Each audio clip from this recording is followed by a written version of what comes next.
صل على رسوله الكريم أما بعد أعوذ بالله من الشيطان الرجيم بسم الله الرحمن الرحيم والعصر إن الإنسان لفي خسر إلا الذين آمنوا وعملوا الصالحات وتواصوا بالحق وتواصوا بالصبر صدق الله العظيم رب اشرح لي صدري ويسر لي أمري واحلل عقدة من لساني يفقهوا قولي اللهم صل على سيدنا محمد وعلى آل سيدنا محمد وبارك وسلم اللهم صل على سيدنا محمد وعلى آل سيدنا محمد وبارك وسلم اللهم صل على سيدنا محمد وعلى آل سيدنا محمد وبارك وسلم. بزرگان محترم، نوجوانان عزیز، اللہ تعالیٰ کا کرم اور احسان ہے کہ اللہ تعالیٰ نے ہم سب کو آج کا یہ روزہ اور تراویح کی عبادت عطا فرمائی، روزہ رکھنے کی توفیق عطا کی. اس پر ہم سب کو بار بار اللہ کا شکر ادا کرنا چاہیے. اللہ تعالیٰ شکر پر نعمتوں میں اضافہ فرماتے ہیں. یہ بات اللہ تعالیٰ ہمارے دلوں میں اتار دے. آج جو سورت پڑھی گئی ہے یہ سورۃ العصر ہے. کل اور گزشتہ 2-3 دن سورہ تکاثر پر بات ہوئی تھی. سورہ تکاثر کا بالکل مختصر خلاصہ اگر ہم پیش کرنا چاہیں تو یوں پیش کر سکتے ہیں کہ اللہ تعالیٰ نے سورہ تکاثر میں یہ فرمایا ہے کہ اللہ نے جو تمہیں نعمتیں دی ہیں وہ نعمتیں تمہیں غفلت میں نہ ڈال دیں. اللہ نے جو نعمتیں تمہیں دی ہیں وہ نعمتیں تمہیں غفلت میں نہ ڈال دیں. اس لیے ان نعمتوں پر اللہ کا شکر ادا کرو اور یہ یقین رکھو کہ تم سب جہنم کو دیکھو گے، اور یہ بھی یقین رکھو کہ ایک ایک نعمت کا اللہ کے پاس کل قیامت میں حساب دینا ہے. یہ سورہ تکاثر کا بہت ہی مختصر خلاصہ ہے یاد رکھنے کے لیے. ذہن میں بات آ رہی ہے چونکہ یہ صورتیں بہت اہم ہیں. کوشش یہ کریں کہ ان ساری صورتوں کا خلاصہ آپ کے دل و دماغ میں بیٹھ جائے. انشاءاللہ جب بالکل آخری دن ہوگا اس وقت جو ہے آپ کا مقابلہ ہوگا. آپ میں سے جو جس صورت کا خلاصہ پیش کریں گے ان کو انشاءاللہ تعالیٰ انعام سے نوازا جائے. اس لیے بہت غور سے آپ ان صورتوں کے خلاصے کو یاد کریں تاکہ ہماری زندگی میں یہ چند صورتیں کم از کم ان کا خلاصہ تو ہو. بہت سارے غیر مسلم آپ حضرات سے یا جو خاص کر مختلف ایسی جگہوں پر کام کرتے ہیں جہاں غیر مسلموں سے اٹھنا بیٹھنا ہوتا ہے، وہ بہت سارے سوالات کرتے ہیں. ان سوالات کا ہمارے مسلمان نوجوان صحیح طریقے سے جواب نہیں دے پاتے، اذان کا ترجمہ تک بتا نہیں پاتے. ایک غیر مسلم بڑا کٹر تھا، اسے اذان سے بڑی چڑ تھی. خاص کر فجر کے وقت میں جب اذان ہوتی تو وہ بہت اس سے گویا تکلیف کا باعث سمجھتا تھا. آخر اس کے دل میں یہ بات آئی، یہ کہیں دور کا واقعہ نہیں ہے، یہ یہیں بیدواری کا واقعہ ہے، شیواجی نگر کا واقعہ ہے. اس کے دل میں یہ بات آئی کہ میں ذرا معلوم تو کروں کہ یہ اذان کیا ہے، یہ کیا روز اللہ اکبر اکبر بادشاہ کا نام لیتے ہیں، کیوں اکبر بادشاہ کے پیچھے مسلمان پڑے ہوئے ہیں. تو اس نے پڑوسی جو مسلمان تھا اس سے جا کر معلوم کیا کہ بتاؤ یہ اذان کیا ہے، اس کا ترجمہ کیا ہے؟ اس نے کہا کہ مجھے نہیں معلوم ہے۔ اب وہ دوسرے اور پڑوسی کے پاس گیا، وہ بھی مسلمان، اس سے معلوم کیا کہ بھئی اذان اس کا ترجمہ کیا ہے، اس کا معنی مطلب کیا ہے؟ کہ روزانہ 5 مرتبہ تمہاری مسجدوں سے مائک سے پکارا جاتا ہے، اس کا کیا مطلب ہے؟ اس نے بھی کہا کہ مجھے بھی نہیں معلوم ہے۔ یہاں تک کہ ایک اس کے جان پہچان کے آدمی نے کہا کہ میں تمہیں ایک عالم کے پاس لے کر جاؤں گا، ان سے تم معلوم کر لینا۔ چنانچہ وہی مسجد کے امام صاحب کے پاس لے کر گئے، تو امام صاحب نے جب اس کو بتایا کہ اذان کا یہ مطلب ہوتا ہے، تو صرف اذان کے مطلب کو سننے کے بعد اس نے کہا کہ میں کلمہ پڑھ کر مسلمان ہو جاتا ہوں، اور الحمدللہ وہ مسلمان ہو گیا۔ صرف اذان کا معنی اور مطلب جب اس کو بتایا گیا تو اس کے دل میں اللہ نے اسلام کو ڈال دیا۔ تو ہمیں چاہیے کہ ہم سب سے پہلے قرآن کو سمجھیں، اسلام کو سمجھیں۔ لوگ اعتراض کرتے ہیں تو ان کا ہمارے پاس کوئی جواب نہیں ہوتا، بلکہ ہم خود جو ہے شک میں مبتلا ہو جاتے ہیں۔ مختلف طریقے سے اس وقت دنیا کے اندر ہتھیار کی جنگ نہیں ہے، افکار کی جنگ ہے۔ ابھی قریب میں حیدرآباد کے آندھرا پردیش کے جو امیر شریعت ہیں حضرت مولانا جمال الرحمن صاحب دامت برکاتہم، وہ میرے استاد بھی ہیں۔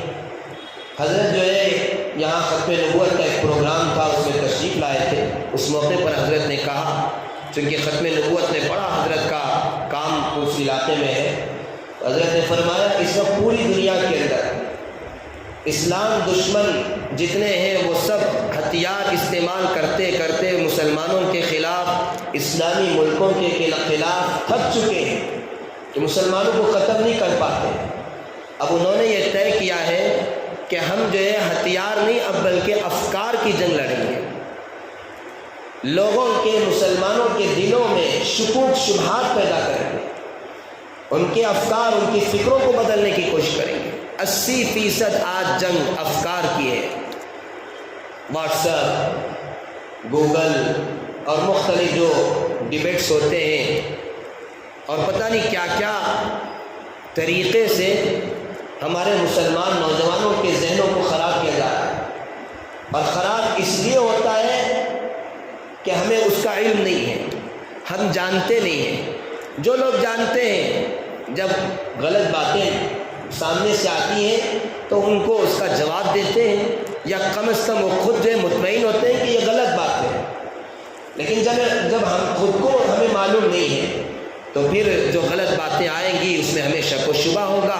یہاں تک کہ نوجوان نسل اس وقت جو ہے ارتداد کا شکار ہے۔ بہت سارے مسلمان ذہنی طور پر مرتد ہو چکے ہیں، ہمیں اس کا علم نہیں ہے۔ لڑکیاں، لڑکے، کالجوں میں پڑھنے والے بہت ساری بڑی تعداد، اسی لیے تو معمولی بات پر لڑکیاں جو ہے اپنے اسلام کو چھوڑ کر، اپنے مذہب کو چھوڑ کر غیر مسلموں کے ساتھ چل جا رہے ہیں۔ وہ ایمان کا سودا کیوں کر رہے ہیں؟ اس لیے کہ ان کے ذہنوں کو خراب کیا جا رہا ہے اور وہ اس کو قبول کر رہے ہیں۔ دینی تربیت نہیں ہے، معلومات نہیں ہے۔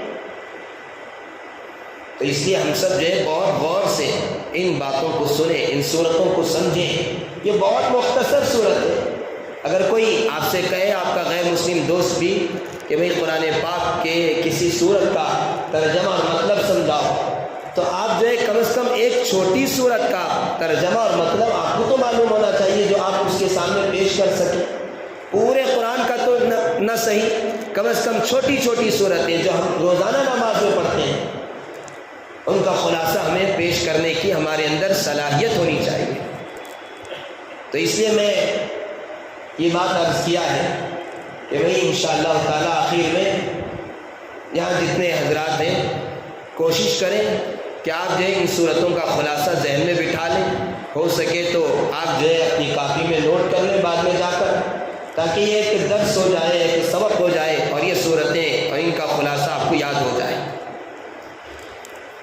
یہ سورہ والعصر یہ قرآن پاک کی دوسری سب سے چھوٹی صورت ہے۔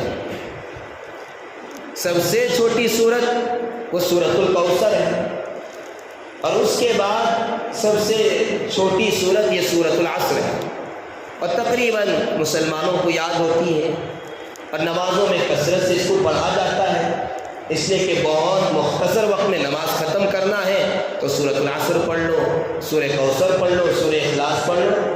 یہی ہمارا دن بھر یہی صورتیں ہمیں نماز میں یاد آتی ہیں، اور انہیں کو پڑھ کر ہم نماز ختم کر کر چلتے رہتے ہیں۔ یہ سورۃ العصر ہے تو بہت چھوٹی، لیکن ہدایت کے اعتبار سے بہت بڑی۔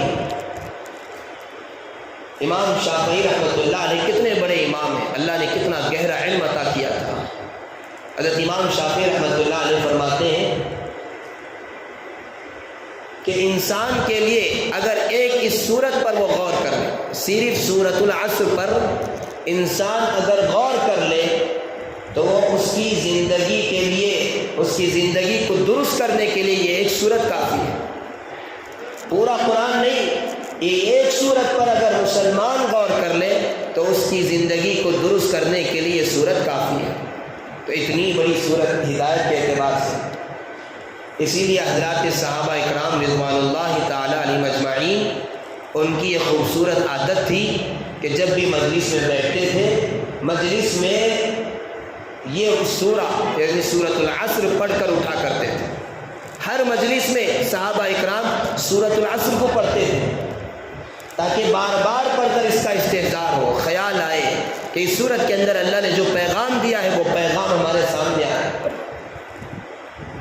تو ہمیں بھی صحابہ کی سنت پر عمل کرنا چاہیے۔ جب بھی کوئی مجلس لگے، جب بھی ہم کوئی مشورے میں بیٹھیں تو سورۃ العصر کو پڑھ لیا کریں، تاکہ ہمیں بھی یاد آئے کہ اس سورت کے اندر اللہ نے جو پیغام دیا ہے اور جو ہدایت اللہ نے اس کے اندر رکھا ہے وہ ہمیں یاد آ جائے، اور پھر اس کے مطابق ہم اپنی زندگی کو گزارنے کی کوشش کرنے والے بن جائیں۔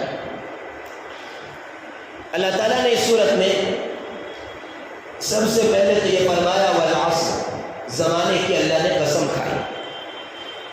اللہ کو قسم کھانے کی ضرورت نہیں ہے، اس لیے کہ قسم انسان کو اس وقت کھانی پڑتی ہے جب اسے یہ خطرہ لگتا ہے کہ آگے والا میری اس بات پر بھروسہ نہیں کر رہا ہے، تو آگے والے کو بھروسہ دلانے کے لیے، یقین دلانے کے لیے انسان جو ہے قسم کھاتا ہے۔ اس لیے کہ انسان سے جھوٹ کا صدور ہو سکتا ہے، انسان سچ بھی بولتا ہے، جھوٹ بھی بولتا ہے، تو اس بات کا خطرہ ہے، تو اس خطرے کو دور کرنے کے لیے اور آگے والے کے دل میں یہ بات بٹھانے کے لیے کہ میں جو بات کہہ رہا ہوں یہ بالکل پکی خبر ہے، یہ بالکل سچی بات ہے، اس کے لیے وہ قسم کھا کر کہتا ہے اللہ کی قسم یہ ایسا ہی ہے۔ یقین دلانے کے لیے قسم کھانے کی ضرورت پڑتی ہے، لیکن اللہ کی ہر بات سچی ہے، برحق ہے، اللہ کی کسی بات میں شک و شبہ نہیں ہے، بالکل پکی بات ہے اللہ کی۔ تو پھر اللہ کو قسم کھانے کی کیا ضرورت ہے؟ اللہ کو قسم کی ضرورت نہیں ہے، لیکن اللہ نے قسمیں کھائی قرآن پاک میں مختلف جگہ پر، کہیں فرمایا والقلم، قلم کی قسم، پین کی قسم، کہیں فرمایا والنجم، ستاروں کی قسم، کہیں فرمایا واللیل، رات کی قسم، کہیں فرمایا والشمس، سورج کی قسم، والقمر، چاند کی قسم۔ یہ مختلف چیزوں کی اللہ نے قسم کھائی، اور یہاں اللہ تعالیٰ نے سورۃ العصر میں والعصر زمانے کی قسم کھائی۔ عصر کہتے ہیں زمانے کو، ہم بھی اردو میں استعمال کرتے ہیں کہ عصر حاضر میں۔ عصر حاضر کا مطلب کیا ہے؟ یعنی اس دور میں، اس زمانے میں، اب جو دور چل رہا ہے اس دور میں، تو اس کو کہتے ہیں عصر حاضر۔ تو عصر کہتے ہیں زمانے کو۔ اللہ نے قسم کھائی، والعصر زمانے کی اللہ نے قسم کھائی۔ اللہ کو قسم کیوں کھانی پڑی؟ قسم کی ضرورت تو نہیں ہے اللہ کو، لیکن اللہ نے قسم کھائی۔ اس کی کئی وجوہات مفسرین نے لکھی ہے۔ ایک وجہ یہ ہے کہ اصل میں اللہ تعالیٰ جن چیزوں کی اللہ نے قسم کھائی ہے ان چیزوں کی عظمت کو ظاہر کرنا چاہتے ہیں، ان کی اہمیت کو بتانا چاہتے ہیں۔ انسان بھی انہی چیزوں کی قسم کھاتا ہے جو اس کے سامنے بڑی ہوتی ہے، اہم ہوتی ہے۔ انسان قسم کھاتا ہے ماں کے سر کی، میرے ماں کے سر کی قسم، میرے بچے کے سر کی قسم، قرآن کی قسم، مسجد کی قسم، تمہارے سر کی قسم۔ کوئی یوں نہیں کہتا کہ تمہارے پیروں کی قسم، تمہارے جوتوں کی قسم۔ کیوں؟ اس لیے کہ جن چیزوں کی قسم انسان کھاتا ہے وہ اس کے سامنے عظمت والی چیزیں ہوتی ہیں، بڑی اہم چیزیں ہوتی ہیں۔ تو اللہ تعالیٰ نے قرآن مجید میں جن چیزوں کی قسم کھائی ہے ان کی عظمت کو اللہ ظاہر کرنا چاہتے ہیں کہ یہ بڑی چیزیں ہیں، بڑی اہمیت والی چیزیں ہیں۔ دوسری ایک اہم وجہ اللہ تعالیٰ نے قسم یہاں اس لیے کھائی ہے کہ آگے اللہ تعالیٰ جو بات ارشاد فرما رہے ہیں اس کے لیے یہ قسم دلیل ہے، یہ قسم گواہ ہے۔ اللہ نے یہاں زمانے کی قسم کھائی، اور زمانے کی قسم کھانے کے بعد آگے جو بات اللہ ارشاد فرما رہے ہیں، کیا بات اللہ نے ارشاد فرمایا؟ ان الانسان لفی خسر، بلا شبہ سارے انسان خسارے میں ہیں، نقصان میں ہیں، گھاٹے میں ہیں۔ اللہ نے یہ قسم کھا کر بات ارشاد فرمائی۔ اب یہ جو بات اللہ نے کہی ہے، اللہ نے جو بات یہاں بتائی ہے کہ سارے انسان خسارے میں ہیں، اس کی دلیل کیا ہے؟ اس کی دلیل وہی پیچھے جو والعصر ہے، زمانہ ہے۔ تو اللہ تعالیٰ نے جہاں قسم کھائی ہے وہ دلیل ہوتی ہے، وہ گواہ ہوتی ہے آگے جو بات اللہ ارشاد فرما رہے اس کے لیے۔ اب یہاں ذرا سمجھیں، اللہ تعالیٰ یہ بتانا چاہتے ہیں کہ سارے انسان گھاٹے میں، نقصان میں ہیں۔ کیا دلیل ہے بھی؟ کیا گواہ ہے؟ تو اللہ نے کہا والعصر، زمانہ، تم زمانے میں غور کرو۔ انسان جب زمانے پر غور کر لیتا ہے تو اسے یہ بات سمجھ میں آ جاتی ہے کہ سارے انسان گھاٹے میں ہیں۔ اس کو ذرا سمجھیں، جب تک آپ پورا دماغ یا نہیں رکھیں گے بات سمجھ میں نہیں آئے گی۔ پوری طرح یہاں دماغ رکھ کر سمجھیں۔ اللہ تعالیٰ نے یہ بات ارشاد فرمائی کہ سارے انسان گھاٹے میں ہیں، اس کی دلیل زمانہ ہے۔ کیا مطلب؟ اس میں ہمیں غور کیا کرنا ہے؟ دیکھو، سارے انسان، ہم سب جو ہے تجارت کر رہے ہیں، ہم سب تجارت کر رہے ہیں۔ تجارت میں ایک خریدار ہوتا ہے اور ایک بیچنے والا ہوتا ہے۔ ہم سب بیچنے والے ہیں اس تجارت میں، اور خریدار اللہ ہے۔ قرآن مجید میں اللہ نے کہا ان اللہ اشتری من المؤمنین انفسهم واموالهم بان لهم الجنہ، کہ اللہ تعالیٰ نے ایمان والوں سے، مسلمانوں سے ان کی جان اور ان کے مالوں کو خرید لیا ہے جنت کے بدلے۔ تو اللہ اس تجارت میں خریدار ہے اور ہم سب تجارت کر رہے ہیں، اور ہم سب جو ہے بیچنے والے ہیں۔ اور ہم سب جانتے ہیں کہ ہر تجارت میں سرمایہ ہوتا ہے، بغیر سرمایہ کے کوئی تجارت نہیں ہوتی۔ کپڑے کا تاجر ہے تو کپڑا سرمایہ ہے، راشن کی دکان کا تاجر ہے، راشن سرمایہ ہے، چپل کی دکان کا تاجر ہے تو چپل اس کا سرمایہ ہے، عطر بیچنے والا ہے، عطر سرمایہ ہے، چائے بیچنے والا ہے، چائے سرمایہ ہے، وہ کیپٹل ہے۔ ہر انسان، ہر تاجر اپنے کیپٹل کو بڑھانے کی کوشش کرتا ہے، اور جیسے جیسے اس کا کیپٹل بڑھتا ہے، سرمایہ بڑھتا ہے، وہ آگے بڑھتا ہے، وہ ترقی کرتا ہے۔ ہماری اس تجارت میں ہم جو ہے بیچنے والے، ہم سب تاجر اور اللہ خریدنے والا، ہماری اس تجارت میں سرمایہ کیا ہے؟ کیپٹل کیا ہے؟ وہ ہے زمانہ۔ ہمارے زندگی کے یہ جو مختلف لمحات ہیں، ہماری زندگی کا ایک ایک منٹ، ایک ایک لمحہ ہماری زندگی کا، یہ سب جو ہے سرمایہ ہے، یہ سب ہماری زندگی کا، ہماری تجارت کا کیپٹل ہے۔ لیکن عجیب بات ہے کہ ہماری اس تجارت میں ہر آن، ہر لمحہ ہمارا سرمایہ کم ہوتا جا رہا ہے۔ ہمارا کیپٹل کم ہوتا جا رہا ہے۔ اب آپ بتائیں، جس تاجر کا کیپٹل کم ہو رہا ہو وہ نقصان میں ہے، خسارے میں ہے یا فائدے میں ہے؟ اس سمجھ میں ہی بات، خسارے میں ہے یا فائدے میں ہے؟ خسارے میں ہے۔ اللہ یہی فرما رہے کہ ہر انسان خسارے میں ہے، اس لیے کہ اس کا کیپٹل زندگی ہے اور زندگی اس کی گھٹتی جا رہی ہے، گھٹتی جا رہی ہے، تو ہر انسان خسارے میں ہے۔ بات سمجھ میں آئی؟ ایک آدمی کی عمر 60 سال ہے، اب 1 گھنٹہ اس کا گزر گیا تو اب یہ سرمایہ جو کیپٹل تھا اس میں سے 1 گھنٹہ نکل گیا، 1 سال نکل گیا، چند سال نکل گئے، تو یہ کم ہوتا جا رہا ہے، گھٹتا جا رہا ہے۔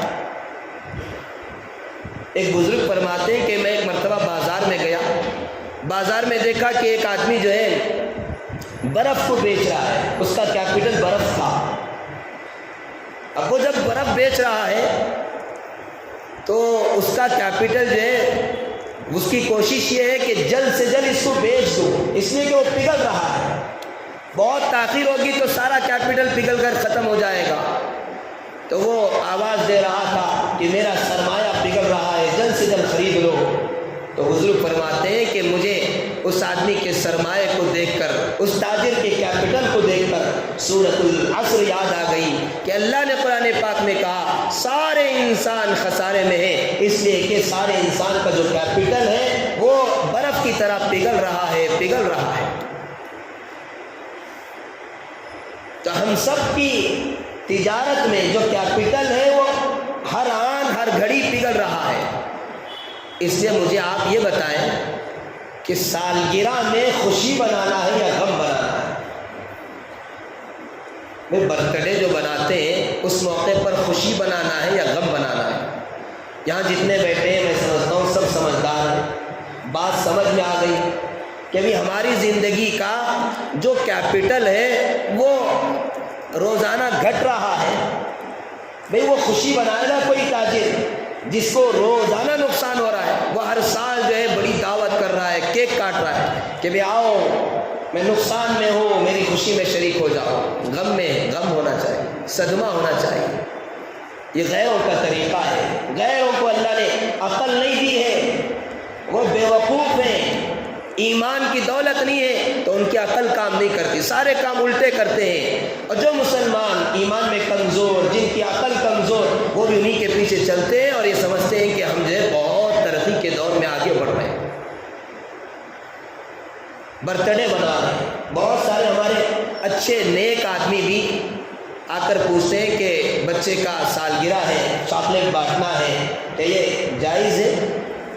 بھئی غیروں کا طریقہ ہے، بار بار سنتے ہیں، اس موقع پر تو غم بنانا چاہیے کہ بچے کا 1 سال ہو گیا، اب 2 سال ہو گئے، 20 سال کا ہو گیا، اب 21 سال کا ہو گیا، تو یہ کیپٹل اس کا ختم ہوتا جا رہا ہے، تو اس پر اسے صدمہ ہونا چاہیے، غم بنانا چاہیے۔ اس لیے ہم سب آئندہ کبھی جو ہے سالگرہ نہیں بنائیں گے، برتھ ڈے نہیں بنائیں گے، بلکہ کیا کریں گے؟ غم بنائیں گے۔ لیکن شریعت نے غم بنانے سے بھی منع کیا ہے، اس لیے ہمیں اللہ کا شکر تو ادا کرنا چاہیے، لیکن جو گناہ ہوئے اور جس طرح اس سال کو گزارنا تھا اس طرح گزار نہیں سکے، اس پر شرمندگی، اس پر ندامت، اس پر 2 رکعت نماز پڑھ کر اللہ سے معافی مانگے۔ تو ہم سب تاجر ہیں، ہم سب تجارت کر رہے ہیں، ہم سب بیچنے والے ہیں، خریدنے والا اللہ ہے۔ ہماری اس تجارت کا کیپٹل اور سرمایہ وہ ہماری زندگی کے لمحات اور زندگی کے یہ اوقات ہیں۔ اللہ فرما رہے ہیں کہ سب کے سب خسارے میں، سارے انسان خسارے میں ہے، اس لیے کہ سارے انسانوں کا جو کیپٹل ہے، زندگی کے لمحات ہیں، وہ گھٹتے جا رہے ہیں، وہ گھٹتے جا رہے ہیں، تو سب خسارے میں ہوئے۔ اب آگے اللہ تعالیٰ نے فرمایا ہاں الا الذین آمنوا، مگر وہ لوگ خسارے سے نکل جائیں گے جو 4 کام کریں گے۔ 4 کام جو کریں گے وہ خسارے سے نکل جائیں گے۔ ان کا یہ جو کیپٹل خسارے میں جا رہا تھا، دیکھنے میں تو خسارے میں وہ بھی ہوں گے، لیکن چونکہ وہ ان 4 کام کے پابند ہیں تو اس کی وجہ سے وہ جتنا ان کا کیپٹل جا رہا ہے اس کے بدلے میں اللہ جنت عطا کریں گے۔ 4 کام کیا ہے؟ الا الذین آمنوا، ایک ہے ایمان لے کر آئے۔ الحمدللہ ہم سب ایمان والے ہیں، اللہ کا اس پر شکر ادا کرنا چاہیے، لیکن ہمارے عقائد بھی درست ہونا چاہیے۔ ایمان کا صرف یہ مطلب نہیں ہے کہ ہم نے اللہ کو ایک مان لیا، نبی اکرم صلی اللہ علیہ وسلم کو نبی مان لیا۔ بہت سارے اسلام کے عقائد ہیں، ان عقائد کو ہمیں جاننا چاہیے، ہمارے عقائد درست ہونا چاہیے۔ تو ایمان ایک تو کام ہے ایمان لانا، وعاملوا الصالحات دوسرا کام ہے نیک اعمال، اچھے اعمال، وتواصوا بالحق تیسرا کام ہے آپس میں حق کی نصیحت کرتے رہتے ہیں، وتواصوا بالصبر اور آپس میں ایک دوسرے کو صبر کی نصیحت اور وصیت کرتے رہتے ہیں۔ تو یہ جو 4 کام کریں گے، ایمان لے کر آئیں گے، اعمال صالحہ کریں گے، اور اس کے ساتھ ساتھ تواصو کے معنی آتے ہیں وصیت کرنا، نصیحت کرنا، وتواصوا بالحق حق کی نصیحت کر رہے ہیں، وتواصوا بالصبر اور صبر کی نصیحت کر رہے ہیں۔ اس صورت کا ترجمہ میں سمجھتا ہوں آپ کو یاد ہو گیا ہوگا، تقریباً اردو کے الفاظ ہیں، ہم سب کو یاد ہونا چاہیے۔ والعصر اس کا ترجمہ آپ کو بتایا کہ زمانے کے اللہ نے قسم کھائی۔ ان الانسان انسان، ہم بھی کہتے ہیں انسان، ان الانسان لفی خسر، خسر کہتے ہیں خسارہ، ہم بھی اردو میں استعمال کرتے ہیں خسارہ، نقصان، تو وہی ہے خسر۔ تو سارے انسان اللہ نے کہا خسارے میں، اللہ کے معنی آتے ہیں مگر، یعنی جو 4 کام آگے بتائے گئے وہ کام اگر کریں گے تو وہ خسارے میں نہیں ہے۔ کیا ہے کام؟ الا الذین آمنوا، آمنوا ایمان لے کر آنا، وعملوا الصالحات صالحات یعنی نیک صالح اعمال، وتواصوا بالحق اور حق کی وصیت، وتواصوا بالصبر اور صبر کی وصیت۔ بھئی یاد ہو گیا ترجمہ؟ کل بتائیں گے انشاءاللہ۔ تقریباً اردو کے الفاظ ہیں۔ تو اللہ تعالیٰ نے کہا 4 کام اگر کریں گے تو وہ خسارے سے نکلیں گے، ایمان بھی لے کر آئے، اعمال صالحہ کر رہے ہیں اور حق کی وصیت کر رہے ہیں، صبر کی وصیت کر رہے ہیں۔ یہ 4 کام اگر زندگی میں ہے تو وہ خسارے میں نہیں ہے۔ دیکھنے میں ان کا وقت بھی جا رہا ہے، جیسے ایک آدمی بیکار بیٹھا ہوا ہے اس کا وقت بھی جا رہا ہے، اور ایک آدمی نماز پڑھ رہا ہے، نیک کام کر رہا ہے، ایمان بھی ہے، یا حق کی وصیت کر رہا ہے، صبر کی وصیت کر رہا ہے، اس کا بھی وقت جا رہا ہے، اس کا بھی کیپٹل ختم ہو رہا ہے، سرمایہ اس کا بھی جا رہا ہے، لیکن اللہ تبارک و تعالی اس پر نیکی عطا فرماتے ہیں، اس پر اجر عطا فرماتے ہیں۔ اور اللہ تعالیٰ اجر بھی کیسے؟ اللہ تعالیٰ نے قرآن پاک میں اصول بتایا کہ ایک نیکی کرو گے 10 دیں گے، ایک نیکی پر اللہ 10 دیں گے۔ اللہ کتنے مہربان تاجر ہیں، اللہ کتنے مہربان خریدار ہیں، کتنے پیارے خریدار ہیں اللہ۔ بھائی دنیا والے ہمارے پاس کوئی سامان خریدتے ہیں، 1 روپے کی چیز ہے تو 1 روپے میں خریدے گا، لیکن اللہ فرماتے ہیں 1 روپے کی چیز لے کر آؤ، ہم 10 روپے میں خریدیں گے۔ اخلاص ہوگا 700 روپے دیں گے، اور اس اخلاص ہوگا یضاعف لمن یشاء، جتنا اللہ چاہیں گے بڑھائیں گے، اور اخلاص ہوگا اللہ نے فرمایا کہ بغیر حساب کے دیں گے۔ ایک نیکی، ہمارا سرمایہ وقت ہے، قیمتی وقت ہے، اس قیمتی وقت میں ہم نے کوئی نیک کام کر لیا۔ مثال کے طور پر راستے سے گزر رہے تھے، دیکھا کہ ایک پتھر پڑا ہوا ہے، کانٹا پڑا ہوا ہے، آپ نے اس کو ہٹا دیا، اب کتنا مل گیا آپ کو؟ کتنا وقت آپ کا سرمایہ کتنا لگا آپ کا؟ 1 منٹ لگتا ہے وہ کانٹا ہٹا کر سائڈ میں ڈالنے کے لیے، وہ پتھر ہٹانے کے لیے 1 منٹ لگتا ہے۔ آپ کا 1 منٹ کا سرمایہ یہاں لگا، اللہ اس پر کم سے کم 10 نیکیاں آپ کو دیں گے۔ تو آپ کا یہ آپ جو ہے گھاٹے سے نکل جائیں گے کب؟ جبکہ ایمان کے ساتھ اعمال صالحہ ہماری زندگی میں ہو، وتواصوا بالحق بھی ہو، وتواصوا بالصبر بھی ہو۔ اللہ تعالیٰ نے اس صورت کے اندر زمانے کی قسم کھا کر یہ بھی بتا دیا کہ وقت بڑا قیمتی ہے، بڑی قیمتی دولت ہے، بڑی قیمتی نعمت ہے۔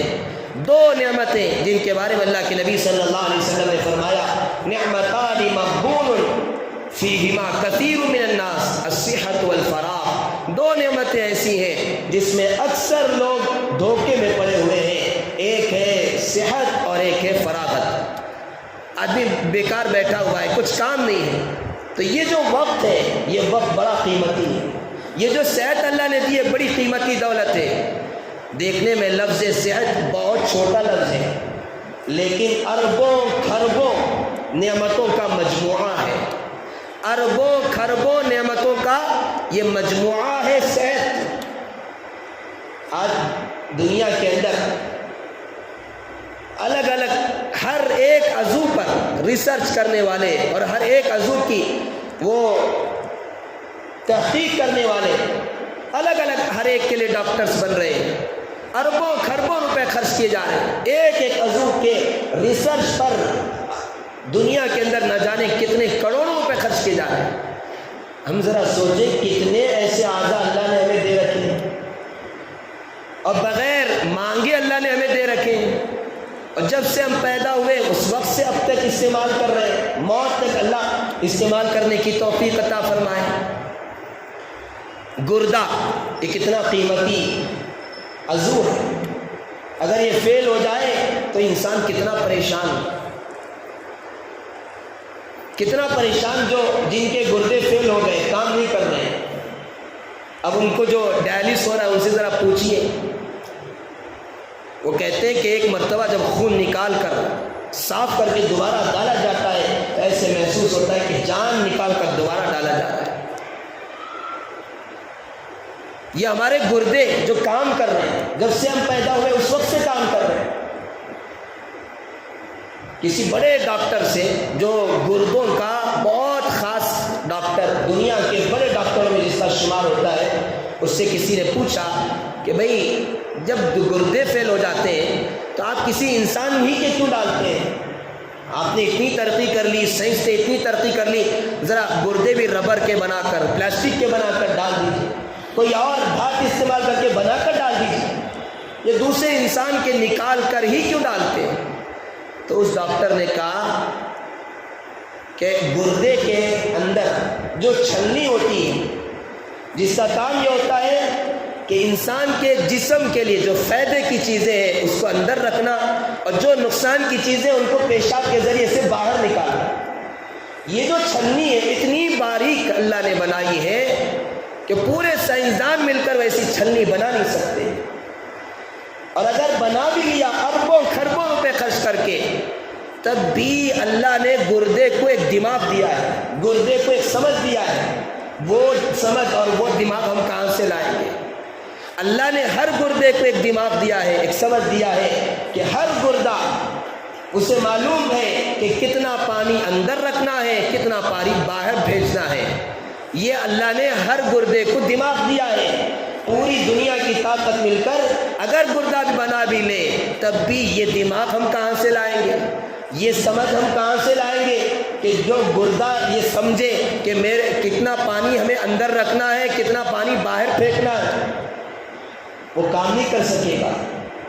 تو ایک نعمت گردے کی اگر یہ صحت کے ساتھ کام کرے تو کتنی بڑی نعمت، اربوں کھربوں روپے انسان خرچ کر کے بھی یہ نعمت حاصل نہیں کر سکتا۔ لیکن ہم سب جو ہے دھوکے میں ہوتے ہیں، ہم یہ سمجھتے ہیں کہ ہمیشہ ہم صحت مند رہیں گے، یہی دھوکہ رہتا ہے۔ لیکن جب آدمی بیمار پڑ جاتا ہے تب اسے اندازہ ہوتا ہے کہ کاش میں اپنی صحت کا صحیح خیال رکھ لیتا اور صحیح اس کا استعمال کر لیتا۔ اللہ نے میرے بھائیوں، میرے بزرگوں، اگر ہمارے گردے اور ہمارے اعضاء، آنکھ، کان یہ سب صحیح سالم رکھیں تو اس پر اللہ کا شکر ادا کریں۔ اگر آپ چاہتے ہیں کہ مرتے دم تک اگر یہ سارے اعضاء ہمارے کام کرتے رہیں تو اس کا میں ایک نسخہ آپ کو بتاتا ہوں، بہت آسان نسخہ، اور شروع دن سے میں اس پر بات کرتا آ رہا ہوں۔ اللہ نے قرآن مجید میں فرمایا لئن شکرتم لازیدنکم، شکر کرو گے نعمت میں اضافہ کروں گا۔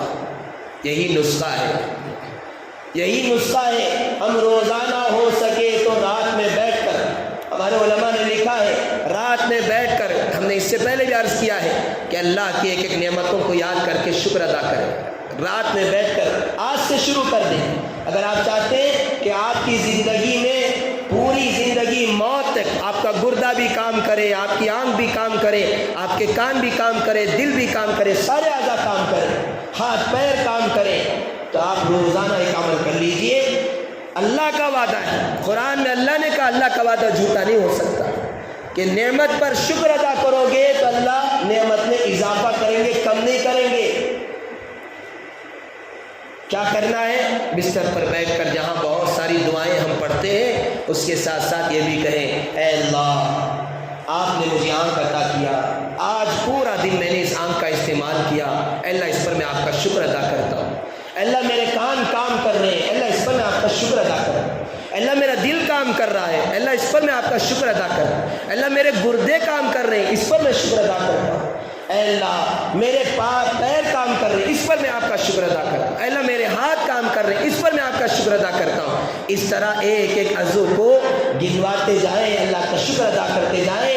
اللہ کی ذات سے امید ہے انشاءاللہ موت تک جب تک ہم اس طرح اللہ کا شکر ادا کرتے رہیں گے ہماری یہ سارے اعضاء صحیح سالم رہیں گے۔ دل کتنی بڑی نعمت ہے، چونکہ وقت ہو چکا ہے اس لیے انشاءاللہ تعالیٰ کل اس پر بات عرض کروں گا کہ دل کتنی بڑی طاقت ہے، کتنا بڑا اللہ کی طرف سے انعام ہمیں ملا ہوا ہے، کیا کام دل کرتا ہے جس کا ہمیں احساس تک نہیں ہے۔ سوتے ہیں تب بھی کام کر رہا ہے، بے ہوشی کے عالم میں بھی کام کر رہا ہے، کیا کام اللہ دل سے لے رہا ہے۔ یہ سرکاری جو مشن ہم روزانہ استعمال کر رہے ہیں یہ کیا معمولی چیز ہے؟ تو میرے بھائیوں میرے بزرگوں، اللہ تعالیٰ نے اس صورت میں یاد کیا کہ وقت یہ بڑی نعمت ہے۔ حضور اکرم صلی اللہ علیہ وسلم نے فرمایا یہ دو نعمتیں، وقت اور صحت، یہ بڑی نعمتیں ہیں، اکثر لوگ اس میں دھوکے میں پڑے رہتے ہیں۔ اکثر ہم میں سے اکثر جو ہے دھوکے میں ہیں، میں بھی دھوکے میں ہوں، آپ بھی دھوکے میں ہیں کہ اب بھی صحت ہے، اب بھی اعضاء ہمارے کام کر رہے ہیں۔ دیکھیں گے بعد میں جب بیمار آدمی پڑ جاتا ہے، اس کے اعضاء کام کرنا چھوڑ دیتے ہیں، تب افسوس کرنے سے کچھ نہیں ہوگا، تب بیٹھ کر شکر ادا کریں گے تو کچھ نہیں ہوگا۔ اب شکر کرنے کا موقع ہے۔ شکر ایک تو زبان سے بھی کرنا ہے اور عملی اعتبار سے بھی شکر یہ ہے کہ ان اعضاء کا صحیح استعمال کریں۔ اللہ نے جس کام کے لیے بنایا اس کام میں استعمال کریں۔ آنکھوں کو اللہ نے جو دیا کہ غلط جگہ ہماری آنکھ نہ پڑے، نامحرموں پر ہماری آنکھ نہ پڑے، زبان غلط استعمال نہ ہو، کان غلط استعمال نہ ہو، اس کی ہم کوشش کریں۔ تو یہ عملی طور پر اللہ کا شکر ادا کرنا ہے۔ اللہ تعالیٰ اپنے حفاظت سے ہم سب کو بھی نعمتوں کی قدر نصیب فرمائے اور اللہ تعالیٰ اپنے حفاظت سے ہم سب کو ان صورتوں کو اچھی طرح سمجھنے کی توفیق عطا فرمائے۔ وآخر دعوانا الحمدللہ رب العالمین۔ سبحان ربی العلی العلی الوہاب۔ اللہم لک الحمد ولک الشکر یا اللہ۔ اللہم صل علی سیدنا محمد وعلی آل سیدنا محمد وبارک وسلم۔ اللہم انت السلام ومنک السلام تبارک یا ذا الجلال والاکرام۔ اے مولا کریم اپنے فضل سے سب کے گناہوں کو معاف فرما، اے اللہ ہم کو درگزر فرما۔ اے اللہ یقیناً بہت ہی نافرمانی کرنے والے، بہت ہی ناشکری کرنے والے ہم انسان ہیں۔ اے اللہ آپ نے کتنی نعمتیں بغیر مانگے عطا کر دی، بغیر مانگے آپ نے دے رکھی ہے، اور اس پر اللہ کوئی آپ کرایہ بھی نہیں لیتے ہیں۔ اے اللہ فری میں یہ ساری نعمتیں آپ نے ہمیں دے رکھی ہیں۔ اے اللہ دنیا کے اندر کوئی چیز دیتا ہے تو بغیر اے اللہ پیسوں کے نہیں دیتا، بغیر کرایہ کے نہیں دیتا۔ اے اللہ ایک دن ہاسپٹل میں آدمی جاتا ہے تھوڑی دیر کے لیے، اے اللہ اگر اس کے سانس کا سسٹم صحیح کرنے کے لیے اے اللہ اسے وینٹیلیٹر وغیرہ میں ڈالا جاتا ہے، ایک دن کے لیے لاکھوں روپے دے دیے جاتے ہیں۔ اے اللہ آپ کا کتنا کرم ہے، جب سے پیدا ہوئے اللہ ان نعمتوں کو ہم استعمال کر رہے ہیں۔ اے اللہ قدر نصیب فرما دیجیے، اے اللہ اپنے فرض نعمتوں میں اضافہ فرما دیجیے، ہمیشہ شکر ادا کرنے کی توفیق عطا فرما دیجیے۔ اللہ آپ کا کرم ہے ہماری زبان چل رہی ہے، اللہ آپ کا شکر ہے ہمارے کان کام کر رہے ہیں، آپ کا شکر ہے ہماری آنکھیں کام کر رہی ہیں، اللہ آپ کا شکر ہے ہمارا دل کام کر رہا ہے، ہمارے گردے کام کر رہے ہیں، اے اللہ ہمارے ہاتھ پیر کام کر رہے ہیں۔ اللہ ہاضمہ کا نظام اچھا ہے، جو کچھ آ رہے ہیں وہ ہضم بھی ہو رہا ہے۔ اے اللہ سانس بھی آ رہے ہیں جا رہے ہیں۔ اے اللہ آپ کی کن کن نعمتوں کو ہم گنائیں، اللہ آپ نے بالکل سچ فرمایا ہے، وَإِن تَعُدُّوا نِعْمَتَ اللَّهِ لَا تُحْصُوهَا۔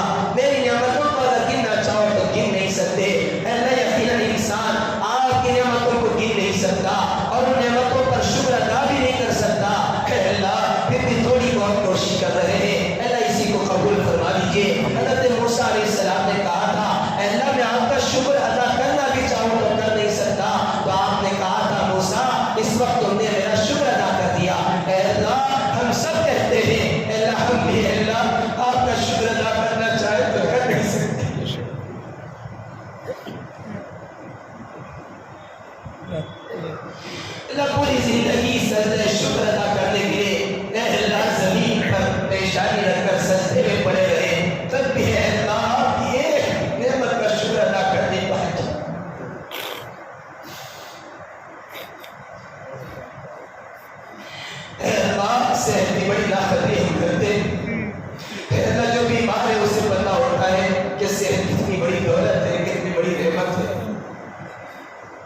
اے اللہ بیمار ہونے سے پہلے صحت کی قدر کر لینے کی توفیق دے دی، ہاسپٹلوں کی چکر کاٹنے سے بچا لیجیے، ڈاکٹروں کا کھلانا بننے سے بچا لیجیے۔ اللہ ہمیشہ عافیت میں رکھیے، ہمیشہ اللہ صحت تندرستی میں رکھیے، دواؤں کے محتاج نہ بنائیے۔ اے اللہ شوگر کی بیماری سے بچا لیجیے، اے اللہ بی پی کی بیماری سے بچا لیجیے، اے اللہ دل کام نہ کرے ایسی بیماری سے بچا لیجیے، اے اللہ ہر بیماری سے اے اللہ بچا کر اللہ ہم سب کو اللہ عافیت والی زندگی عطا فرما دیجیے۔ اے اللہ ہم سب کو بھی اللہ وقت کی قدر کرنے کی بھی توفیق عطا فرما دیجیے۔ کتنا اللہ کتنی بڑی دولت ہے آپ نے جو دے رکھا ہے، اے اللہ ہماری تجارت کا سرمایہ ہے، اے اللہ جو ہر وقت گھٹتا جا رہا ہے، گھٹتا جا رہا ہے، اے اللہ اپنے ہی فضل سے اللہ اس اللہ سرمایہ کو صحیح جگہ لگانے کی توفیق دے دیجیے، جہاں آپ نے لگانے کا حکم دیا ہے وہاں لگا کر اے اللہ اس کے بدلے میں جنت کو حاصل کر لینے کی توفیق عطا فرما دیجیے۔ اے اللہ ہم سب کو بھی نیک بنا دیجیے، اے اللہ تقویٰ پرہیزگاری نصیب فرما دیجیے، اپنی ضرورتوں کو اے اللہ غیب سے اللہ پورا فرما دیجیے، بغیر مانگے عطا فرما دیجیے، مانگنے کا سلیقہ عطا فرما، جتنے بیمار ہیں اللہ سب کو صحت دے دیجیے۔ ناقدری ہو گئی ہے اللہ، ناقدری ہو گئی اے اللہ بہت غفلت والی زندگی ہم نے گزار دی ہے، اے اللہ اب ان صورتوں کو پڑھ کر ان کا ترجمہ سن کر ان کا مطلب سمجھ کر اے اللہ دل کے اندر یہ بات آ رہی ہے، اب ہمیں سمجھ آ رہی ہے کہ یقینا ہم نے بہت خسارے کا سودا کیا ہے، گھاٹے کا سودا کیا ہے، اے اللہ ہم سچی توبہ کرتے ہیں، ایسا نہیں کریں گے، ایک لمحے کو قیمتی بنائیں گے، اے اللہ میرے کو اے اللہ قیمتی بنانے کی کوشش کریں گے، اے اللہ ہم سب کو اس کی توفیق عطا فرما دیجیے، وقت کو ضائع کرنے سے ہم سب کو بچا لیجیے، قرآن پاک سے سچی محبت نصیب فرما دیجیے، قرآن کو صحیح معنی میں سمجھنے کی توفیق عطا فرما دیجیے، اپنا بنا دیجیے، اپنی محبت نصیب فرما دیجیے، اے اللہ اپنا خوف نصیب فرما دیجیے، اے اللہ ہمیں اپنے سے دور نہ فرمائیے، اے اللہ یہ مہنگا ہی آپ سے اے اللہ ہمیں قریب کرنے کے لیے آیا ہے، اے اللہ ہمیں اپنے قریب کر لیجیے، اپنے مقرب بندوں میں شامل فرما لیجیے، اگرچہ اس لائق نہیں ہے پھر بھی اللہ پھر بھی آپ سے بھی مانگتے ہیں، آپ بڑے قریب ہیں، اللہ آپ بڑے قریب ہیں، بڑے غفار و ستار ہیں، اللہ آپ کسی نہ کسی بہانے سے معاف کر دیا کرتے ہیں، اے اللہ اسی رمضان کو بہانہ بنا کر معاف کر دیجیے، اپنا اللہ مقرب بندہ بنا لیجیے، اپنی پسند کے مطابق بنا دیجیے، اے اللہ سنتوں سے محبت نصیب فرما دیجیے، اے اللہ جتنے بھی پریشان ہیں سب کی پریشانی کو دور فرما دیجیے، اے اللہ بے روزگاروں کو حلال روزی نصیب فرما دیجیے، مقروضوں کی قرض کی ادائیگی شکل صورتیں پیدا فرما دیجیے، ہر ایک کو اپنا اللہ کشادہ گھر نصیب فرما دیجیے، اچھے پڑوسی نصیب فرما دیجیے، اے اللہ رشتہ داروں کے حقوق ادا کرنے کی توفیق عطا فرما دیجیے، اے اللہ روزی میں برکت عطا فرما دیجیے، اے اللہ اپنے گھر کا بار بار دیدار نصیب فرما دیجیے، اے اللہ آخری وقت ایسا ہو ایمان کامل پر موت آئے، اللہ اس کی توفیق عطا فرما دیجیے، بری موت سے بچا دیجیے، برے انجام سے بچا دیجیے، ہمارے نسلوں کی حفاظت فرما دیجیے، ہمارے والدین کی مغفرت فرما دیجیے، ان کے درجات کو غروب بلند فرما دیجیے، ان کی قبر کو جنت کا باغ بنا دیجیے، بار بار ان کے لیے سارے ثواب کرنے کی توفیق عطا فرما دیجیے، ان کے دلوں کو اللہ قبر میں اللہ خوشی میں پہنچانے کی توفیق عطا فرما دیجیے، اے اللہ اپنے ہی پر سے ہماری اولاد کو ہماری آنکھوں کی ٹھنڈک بنا دیجیے، حافظ قرآن بنا دیجیے، عالم دین بنا دیجیے، دین کا سچا خادم بنا دیجیے، شب قدر کی عبادت نصیب فرما دیجیے، مسنون اعتکاف کی توفیق عطا فرما دیجیے، عید کی حقیقی خوشیاں نصیب فرما دیجیے، جو مانگو گے عطا فرما دیجیے، جو مانگے سر اپنے شان کے مطابق عطا فرما دیجیے، اللہ اجتماع کو حضور اکرم حضرت محمد صلی اللہ علیہ وسلم کے صدقے میں قبول فرما دیجیے، صلی یا رب علی النبی سیدنا محمد وآلہ وصحبہ اجمعین، اللهم انا نسألك من خیر ما سألك منه نبیك حبیبك محمد صلی اللہ علیہ وسلم، ونعوذ بك من شر ما استعاذك